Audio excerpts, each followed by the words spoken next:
Tonight, news stories across Dominica and beyond. You're watching EmoNews Nightly Package for April 1st, 2026, known internationally as April Fool's Day, where persons prank each other. No prank here tonight. I am Soana Benjamin, and here are tonight's top stories. MMC receives approval for establishment of crusher. St. Lucia records lowest unemployment levels in 25 years. Trump says he is considering pulling US out of paper tiger NATO. And Israel kills 7 people in Beirut. Hezbollah fights invasion in South Lebanon. These stories and more coming up. Welcome to Antigua. Them people have no behavior, they have no behavior. Welcome to Antigua. Clear out how you know it's danger, how you know it's danger. When it comes to massive deadly. First up in local news, young Dominican environmentalists and conservationists are continuing their efforts to highlight what they describe as environmental destruction in the Deboash area. After previously calling for the Environmental and Social Impact Assessment, ESIA, to be made public, the group says it has since reviewed the document and submitted its comments to the Planning Division. On Tuesday, March 31st, the group known as Team Save Deboash gathered outside the Planning Division to further press their concerns. Ecologist Janelle Brisbane explains the purpose of the gathering. So we're just hoping that they are going to do the right thing. We are here to remind them that they are a regulatory body, a regulatory agency, here to protect the people and our place, not to serve one person, not for any private stakeholder, for any private developer, contractor. You are here to listen to the voice of the people, and we hope that you take us seriously. We hope that you do the right thing. We hope that you pay attention to our comments, because the way those ESIAs were written, if you attempt to make any decision in favor of those ESIAs, it is a clear sign that you are not here for the people. You are here for pockets. You are here for one person's opinion rather than scientific, technically, and legally sound facts. Brisbane also reiterated some of the concerns over the issue. The ESIAs actually is not a document about Deboash to begin with. It may have Stonefield, or, it's another word for Deboash written on it, but the document is actually the project document for Wesley, Ansdame, and Crapple Hall combined, or completely different projects. So how can you even begin to think about approving this when the data isn't even about Stonefield? The air quality data and the vibration data is for Crapple Hall. The biodiversity and stakeholder data is for Ansdame, and it's clearly written Ansdame. The climate data and hydrology data is for Wesley, along with some of the biodiversity surveys, and it says Wesley. So we're not just making this up. This is literally what the document says. And in related news, a letter dated March 6 and signed by Secretary Manager Chester Ailey of the Planning Division, MMCE Developers Limited has received approval to install crusher equipment at Deboash with a caveat. The letter states, and I quote, "Please be informed that permission has been granted to install the crusher equipment, but the operation of crusher is strictly prohibited." End quote. The letter lists 12 comments and recommendations for follow-up action and 12 minor amendments and observations with statements made within the application, as well as 4 recommendations from the Chief Environmental Health Officer and 8 general observations and recommendations. Ecologist Gary O'Gist with Team Save Debwash had this to say in relation to the approval granted by planning. The contents of it clearly point out a lot of what's wrong in the ESIA stated by planning themselves. Some comments we also highlighted in our own. So there is agreement there. However, even with that, they still approved it, which doesn't make sense. And in more news, Dominicans are looking forward to a potential decrease in electricity cost as the country prepares to bring geothermal energy on stream. Energy Minister Vince Henderson has announced that the geothermal plant is expected to be commissioned by April month end. Speaking during a tour of the 10-megawatt geothermal facility in Loda last Friday, the minister said the project is expected to translate into lower electricity rates for consumers.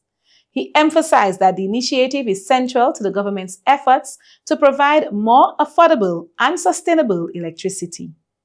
We talk about energy sovereignty and energy security, but in the case of power generation, we will have achieved energy security. I'm hoping that we can expand quickly so that we can truly, fully enjoy energy security in electricity. As we see some of the challenges in the Persian Gulf, we see the prices of fuel climbing. We're not sure how high and how long, but thank God we will be spared some of the pressure. And finally, the Ministry of Environment will hold a ceremony for the launch of works for the Source, Grey and Black Water Treatment Initiative in the community of Soufriere. The ceremony will be held this evening at 3 p.m.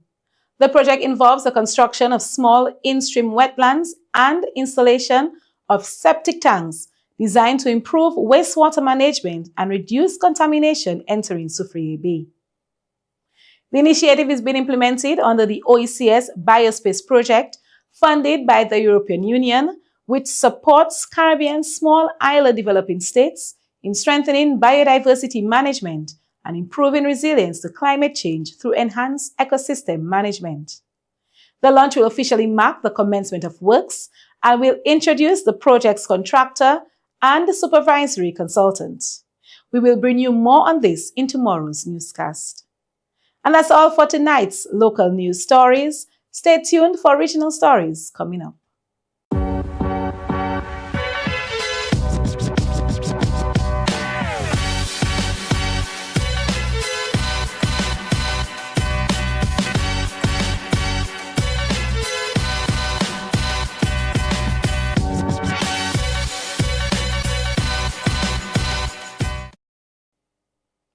The Eastern Caribbean Central Bank, ECCB, officially launched its 2026-2031 strategic plan yesterday in a live regional broadcast from its headquarters. Titled The Big Push, Collective Action for Shared Prosperity in the ECCU, the plan outlines a bold vision for economic transformation across the Eastern Caribbean Currency Union. Governor Timothy Antoine is expected to present the key pillars and strategic direction that will guide the bank over the next 5 years. This is a time for bold, coordinated, and transformative action. It is a clarion call to action issued by our Governor, Timothy N.G. Antoine, on January 19, 2023, at the launch of the celebration of the ECCB's 40th anniversary under the theme, ECCB at 40, a year of reflection, celebration, and implementation. Our region faces real and pressing challenges: climate vulnerability, economic shocks, rapid technological change, and persistent inequalities. Challenges, however, are opportunities waiting to be discovered and grasped. Opportunities to transform our economies, to empower our people, and strengthen our institutions. The first two pillars, monetary stability and financial stability, are our core responsibilities. That's why I said job one and job number two. Because without stability, there's no confidence, there's no investment, there is no sustained growth. So we must always keep our focus on that. But there are other things that the ECCB agreement requires us to do, and that is to support growth and development. So our third pillar is payment modernization and financial inclusion. Under that pillar, we are going to scale up our partial credit guarantee program. At the moment, we have done over 300 loans at a value of $30 million, and we're just getting started. We are going to scale that up to bring support for farmers, fishers, creatives, and small businesses all across our currency union. The big push needs credit, so we have to unlock credit. We will also broaden access to the credit bureau, including credit unions, to again unlock more credit for our people and for our businesses. In addition, we will introduce a fast payment system to make transactions faster and cheaper across the currency union. The initiative aims to double the region's GDP and improve the overall wealth of citizens, while reinforcing the ECCB's commitment to maintaining monetary and financial stability and supporting sustainable growth across its member states. In other news, a waste management pilot is underway in Fitch's Creek Bay within the Northeast Marine Management Area, led by the Fitch's Creek Residents Association, with support from the National Solid Waste Management Authority. The project introduces household waste separation, including bins for recycling, compost, and general waste, along with training and monitoring to improve long-term practices and protect nearby wetlands. Chairman Clement Samuel said the initiative has been in development since 2020 and is being rolled out over 2 weeks. Funded by the Reduction in Marine Litter project with support from the Government of Norway, the program involves 6 OECS member states and is coordinated locally by environmental authorities. Officials say the initiative strengthens recycling through community involvement and could improve waste management at both household and national levels, while supporting broader efforts to reduce marine pollution across the Eastern Caribbean. The Organization of Eastern Caribbean States, OECS Commission, has signed a Memorandum of Understanding with Prepared International to boost climate resilience and disaster preparedness across the region. The agreement, signed on March 26, supports efforts to strengthen institutions, improve disaster response, and promote sustainable development in member states. Key focus areas include disaster risk reduction, climate resilience, support for vulnerable communities, and data-driven decision-making. The OECS says the partnership highlights the need for coordinated, community-based approaches to managing climate and economic risks. The agreement will run for an initial 2 years, with both organizations committed to ongoing collaboration. And finally, the government of St. Lucia is reporting a sharp drop in unemployment, citing economic recovery efforts under Prime Minister Philippe J. Pierre. According to the 2025 Labour Force Survey, unemployment fell to 12.6% in 2025, down from 21.9% in 2021. Employment also increased with over 100,000 people working. Recent data shows unemployment rates in 2024 and 2025 are among the lowest in 25 years, with record low figures recorded in the fourth quarter. The government credits the improvement to major investments, especially in tourism, along with support for small businesses and job creation programs. Officials say the gains reflect continued economic growth, rising employment, and improved opportunities across St. Lucia. That's it for regional news. Stay tuned. We'll be right back with international news. Blast Gaming presents its biggest job whatever. Blast Mystery Progressive. I'm so excited. I can't hide it. The new Blast up and rising. And I like it. It going up and up and up and up and up. Blast up and up and up and up and up and up. Play selected games to win in the Blast Mystery Progressive. Pick until you match 3 gems and win one of the 5 cash jackpots. Or you can blast up with the this jackpot. Going up, and up, and up, and up, and up, blast up, and up, and up, blast gaming. And on the international scene, US President Donald Trump says he is considering withdrawing the United States from NATO, calling the alliance a paper tiger.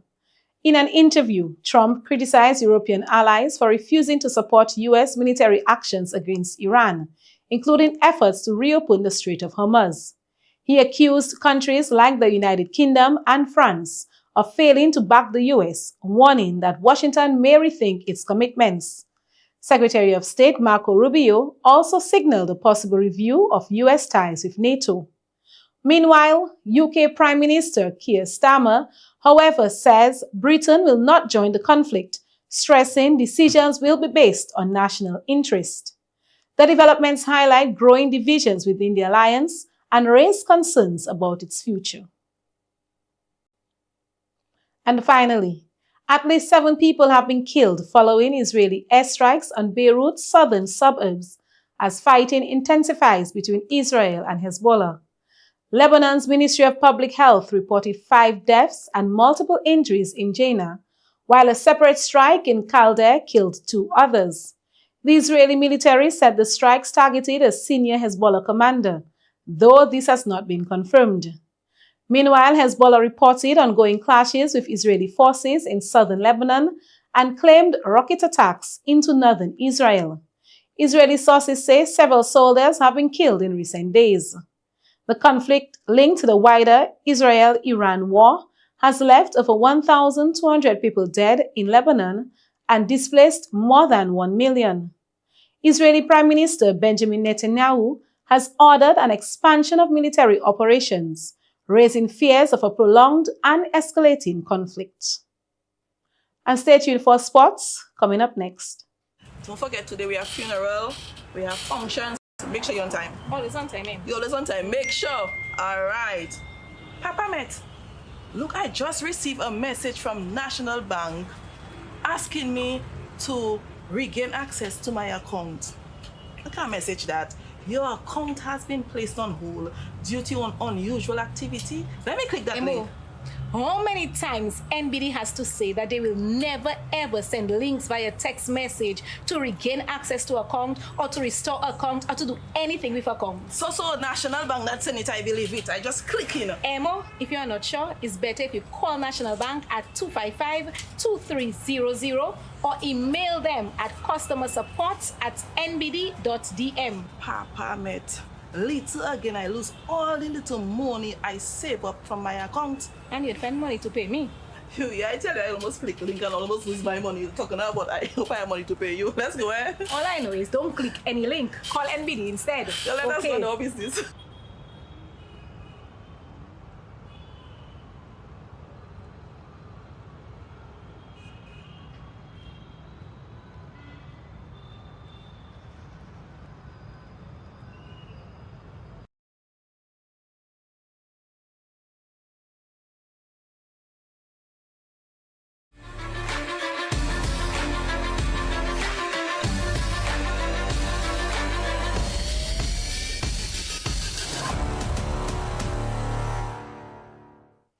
And then sports. 2 matches were played on Tuesday in the Sports Division Secondary Schools Boys Basketball Championship with the Dominica State College and the Portsmouth Secondary School, both securing commanding victories. At the forecourt of the Windsor Park Sports Stadium, defending champions, the State College, made light work of Orion Academy, cruising to a dominant 122-37 win. Leading the charge for the DSC were Nigel George with 32 points, Dinari Dyer with 21 and Keoma Telemark with 18. Orion Academy's top scorer was Benaya Augustine with 11 points. Meanwhile, in the northern community of Paybush, Portsmouth Secondary School capitalized on home court advantage to defeat the Northeast Comprehensive 74-37. Chris Tuse led PSS with 29 points, supported by Jekwan Latai with 17. For the Northeast Comprehensive, Edward Pollock and Jai Samuel each scored 10 points. Both victories highlight strong performances from the State College and the Portsmouth Secondary School as the championship continues. And finally, in sports, Zimbabwe is set to host reigning world champions India national cricket team for a 3-match T20 international series in July, as the Chevrons look to build on their strong ICC Men's T20 World Cup campaign. According to Zimbabwe Cricket, all matches will be played at the Harare Sports Club, with fixtures scheduled for July 23rd, 25th, and 26th. The series follows Zimbabwe's impressive World Cup performance, where they advanced to the Super 8 stage unbeaten after topping a competitive group. A standout moment came from Brian Bennett, who scored an unbeaten 97 against India during the tournament. Zimbabwe Cricket Managing Director Givmo Makoni said the series presents a key opportunity for the team to test itself against one of the world's top sides on home soil. India last toured Zimbabwe in 2024, winning a 5-match T20 one-day international series 4-1. Looking ahead, Zimbabwe is also scheduled to tour India in January 2027 for a 3-match ODI series, marking their first bilateral tour to India in over 2 decades. The upcoming T20 one-day international series is expected to generate significant interest as Zimbabwe continues to strengthen its presence on the international stage. Stay tuned for the weather report from the Dominica Meteorological Service coming up next.